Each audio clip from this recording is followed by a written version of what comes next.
I believe Your level. so. Like, it's the most Was defining moment where I went from like a natural tendency to being like, oh no, I guess I have to follow rules. So but even then they weren't rules quite the way most people would define them, which is why I think it's kind of hard for you to nail it down yeah. as a distinctive level 4 because the laws they were the laws of God, so to speak, of reality of the universe, right? Mm-hmm. As just it wasn't personified as a god per se. Yeah. It was like karmic laws, like the laws of you being a human and not a polar bear, right? Yeah. It's like, yeah, like I was like 10 years old, and my first philosophy was a human is bounded by the realm of being human, right? Yeah. No, like you can't go beyond the perception of just humanness. And so I was like, oh, so a 10-year So old, the right thing to do and then I guess from there it was like a level. It would have been at that it was a very young age, but it would have been like a 10-year old level four's projection of your narrow understanding of what it means as the experience of being human that would have limited your scope of what is right and wrong. That would have been your like ethical code at the time. It would have been yeah, your understanding of what it meant to be human, but not yet having a broad enough scope to apply all the different ways there could still be to be human, legitimately human. yeah. And well, another thing too to consider is that back in the '90s,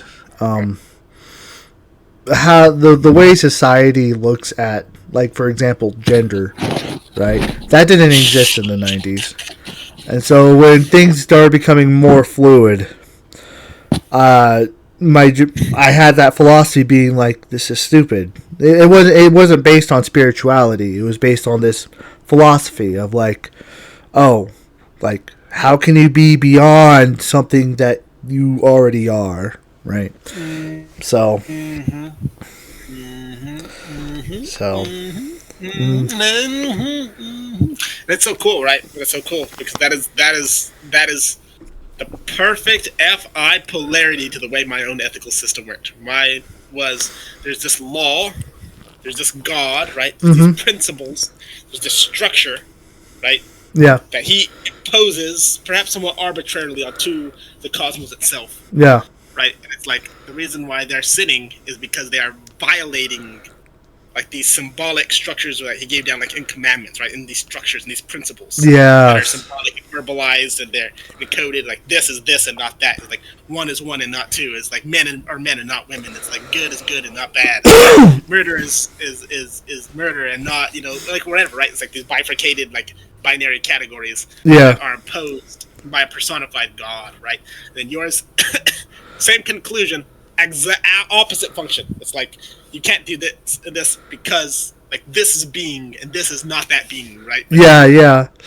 it's like super personal. It's like super like you stripped out all the like the. It's like and this is You and this took is out all the why yeah, yeah, and this is why I'm persuaded that FI users came millions of years before TI users did, is because it's like you have to like it's like you have to really first be able to feel that strong enough to be able for me and it seems to be the case for most TI users. It's like ethics sounds like the voice of God. Like it sounds like it comes from above, like a law, like a principle, yeah, like a code. If you look at Socrates, he was an NTP of some kind. If you see the way he talks about even about the daimon and his conscience, yeah, he always talks about it like something out there that's talking to him, right? It's like there's a voice out there that tells me I can't do this and I can't. An FI user would never bother, right? yeah, This doesn't sound like a voice out there, like a law imposed down. It's like it comes up here, right? And yeah, then you guys can make a principle or law out of it, but that's an afterthought, right? If you have to. yeah, Um, and so I think that's super because at the same time in history I would have said the same thing, right? But it's like the reasons would have been the same but different but the same. It's like I would yeah, have said yeah, if God said right these symbols, and if He says it, then it can't be. And you're like, I've observed and experienced that things are what they are and not something else. You yeah. might not have called it God, but for all intents and purposes, it was the same. You know. Yeah. It's from within out, and you're from like it's from out within. So Yeah. yeah, that's very fascinating, interesting.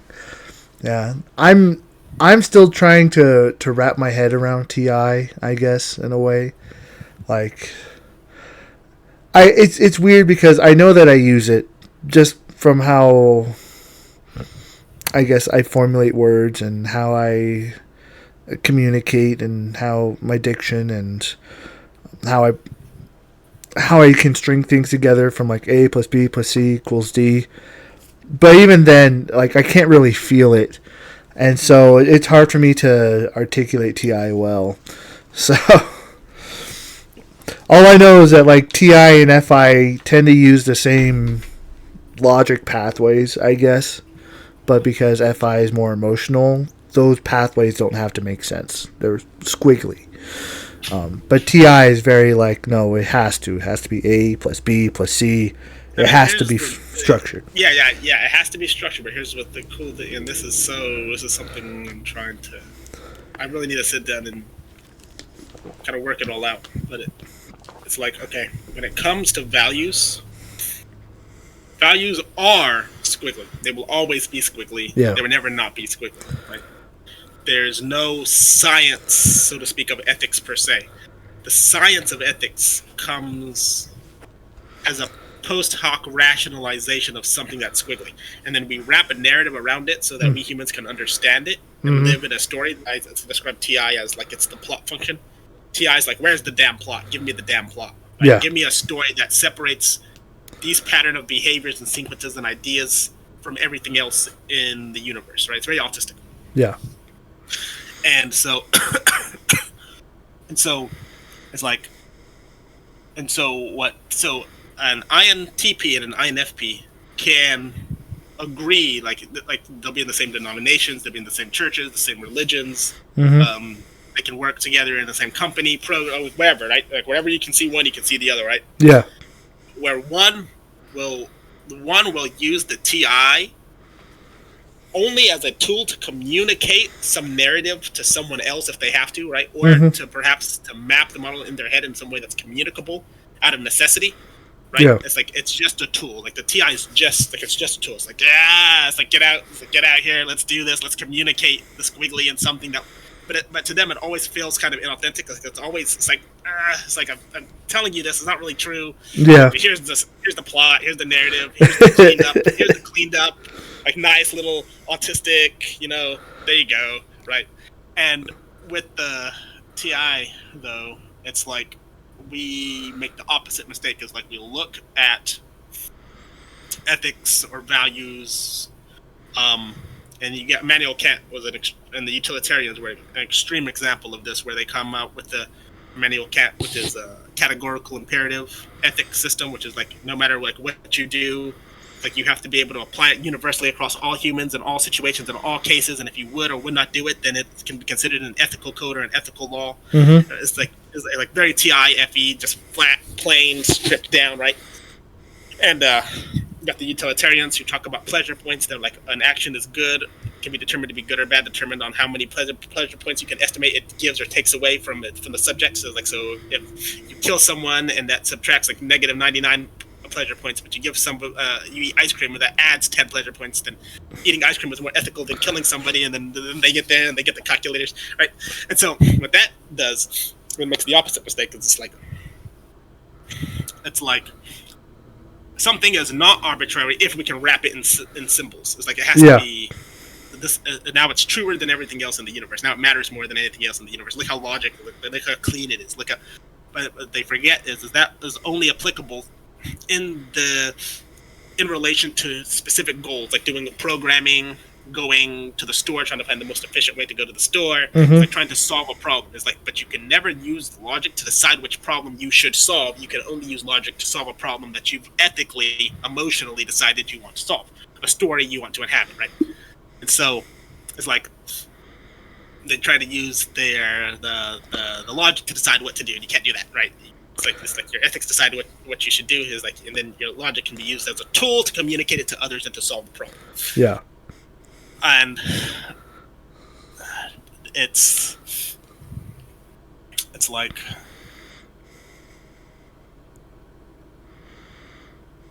everything is connected, right? It's like because it's like you said, like every emotion becomes one emotion. Like every emotion is every other emotion at some point, right? The colors system that you go into. Yeah. It's like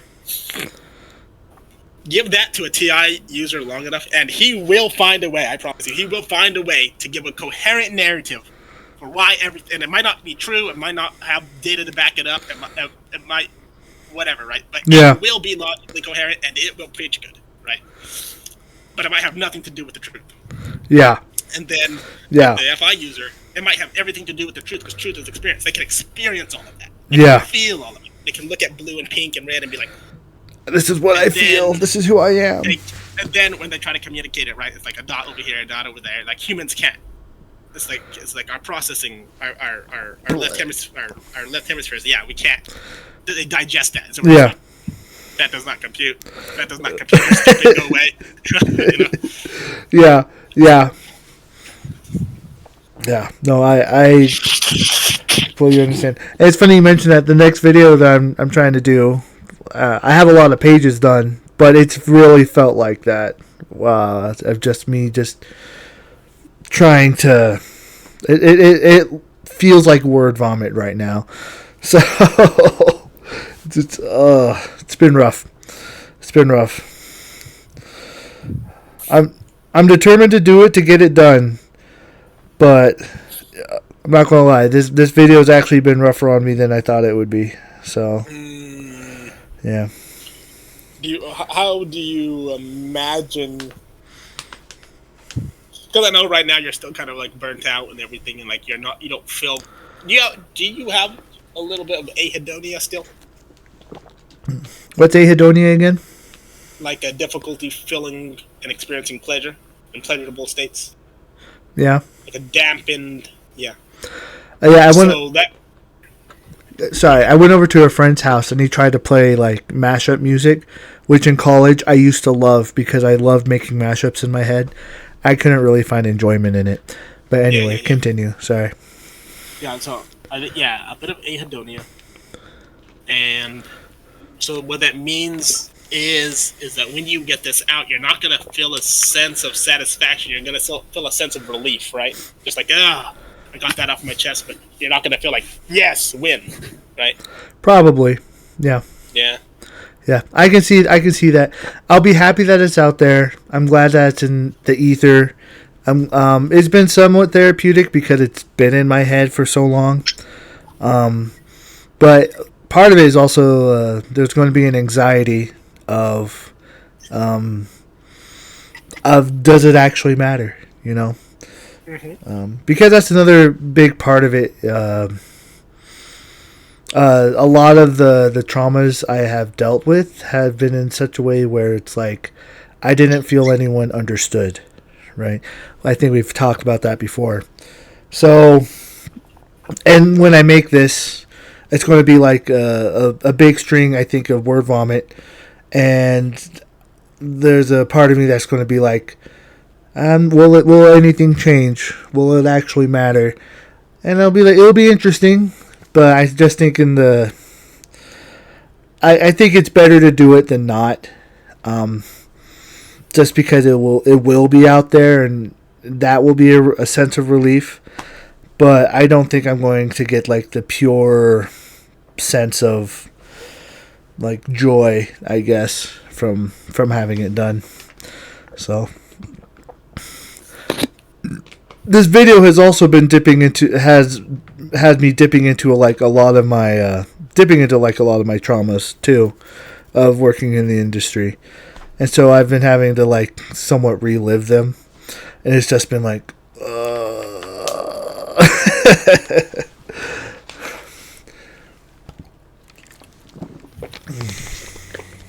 as you walk down memory lane and kind of resurface some those. I was gonna say scars, but it sounds like, I guess, still slightly open wounds. They're still healing. Yeah, they're still wounds. Again, I went through a lot of burnout and a lot of like burying emotions to having to keep going. Being in a survival state is not fun. It's not fun. And even then, like, the video is tailored about, like, the death of the food industry in general and my perspective of how I see it because of what I've gone through. This still connects with other scenarios that I've had that aren't going to be in there, right? And so the question is will it actually ever heal? I think it's better that I'm doing it than not, so that I can actually process it without, feeling pain in the process while I'm doing it. So, you got me feeling emotions. You got me monologuing. It's all part of the appeal of showing up here and yapping with my friends, so it's all good. Sometimes these feel like therapy sessions and not actually discussions. I'm just like, I don't know. What do they say? Sometimes the real journey is the friends you make along the way, or whatever. That's true. That's true. I've got nowhere to be. I'm just along for the ride. Just along for the ride. Just doing your thing. Just along for the ride. Yeah. But no, I enjoy it.